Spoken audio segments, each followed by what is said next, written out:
이런 참가자들이 탑7에 포함되지 않을까 합니다. 그렇다면 4회 방송 이후 최소 방송사가 보호해야 할 상위권 참가자 4명에서 5명은 초반부터 암묵적으로 정해져 있다. 미스트롯2 제작진과 심사위원이 보호해야 할 4명에서 5명의 참가자는 향후 TV조선이 프로그램을 새로 기획하거나 미스터 트롯맨들과 협력 프로그램을 할 때 주축이 되는 인원들이다. 이렇게 보고 싶습니다. 미스트롯2 팀 미션까지 끝난 상황에서 미스트롯2 제작팀은 어떤 참가자들을 탑7으로 고민하고 있을까요? 일단 4회까지 방송을 본 소감은 생각보다 큰 대어가 별로 없다. 이런 느낌이 있습니다. 중량감 있고 스타성 있는 참가자를 생각보다 못 봤다. 이런 느낌입니다. 오디션 프로그램이 초반에 중량감 있는 참가자와 후반에 중량감 있는 참가자가 어우러져서 경쟁을 이어갈 때 프로그램의 긴장도가 유지가 되는데 초반에 제작진과 마스터가 가지고 있는 화투패를 7장이라고 했을 때 4장에서 5장을 슬쩍 본 느낌?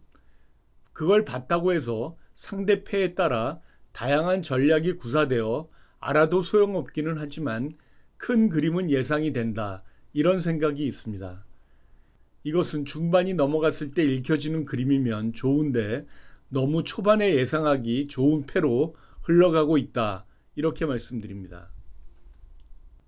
일단 방송국 의중은 TV조선 프랜차이즈 스타를 만들고 싶어 하기 때문에 방송사의 힘으로 자력으로 만들어낸 스타에 가장 관심이 있을 것입니다. 여기에서 자력이란 타 방송사 입상 흔적이 없고 미스트롯2에서 자체 발굴해 상위권에 입상하는 참가자를 말합니다. 그럴 경우 참가자 역시 방송사의 충성심이 높을 것이고 TV조선은 방송사의 의지대로 많은 것을 할 수가 있다 생각할 것입니다. 그 범주에 들어가 있는 참가자들이 홍지윤, 김의영, 윤태화, 강혜연, 황우림 참가자 정도가 있을 겁니다. 현재 가장 많은 팬덤을 보유했다고 보여지는 전유진 양의 경우 실력이야 나름대로 검증됐다고 하더라도 전유진 양의 팬덤이 방송사에 얼마나 도움이 되느냐를 제작진이 최종 판단을 할 것입니다. 어차피 방송사는 참가자 선정을 놓고 꼭 필요한 참가자를 탑7 기준으로 최소 5명 정도는 정해놨다고 봐야 할 것입니다. 그 5명 정도는 제작진과 마스터가 어느 정도 보호를 해야 하는 인원으로 염두에 두고 심사평, 기타 미션, 데스매치 등을 고려할 것입니다. 그럴 경우 보호 인원으로 정해놓은 참가자끼리의 데스매치 등은 자체 희생이 따르는 일이기 때문에 절대 성사를 시키지 않을 겁니다. 미스트롯2 제작진은 만약에 보호해야 할 참가자끼리는 데스매치를 하더라도 추가 합격이나 구제를 통해서 상위권 라운드로 올려보낼 겁니다. 또한 방송 흥행 요소에 도움이 되는 참가자는 적정 라운드까지는 같이 갈 생각을 하고 있을 겁니다.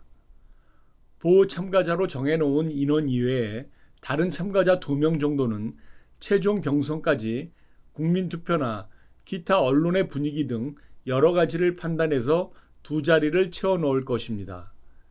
그리고 여러 차례 이야기했지만 이 2자리 정도가 왜 정할 수가 없냐면 원래 흐름 그대로 프로그램이 되어버리면 프로그램이 긴장도 내지는 흥미가 떨어지기 때문에 흥행 카드로 이 2장 정도는 남겨둘 확률이 많습니다.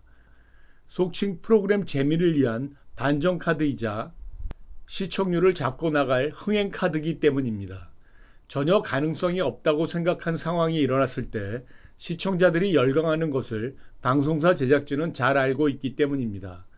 더군다나 미스트롯이 올해로 막을 내리고 종영하는 방송이 아니고 TV조선 프랜차이즈 프로그램으로 가져갈 확률이 높기 때문에 맥없이 프로그램을 예정된 수순으로 끌고 가지는 않을 것입니다.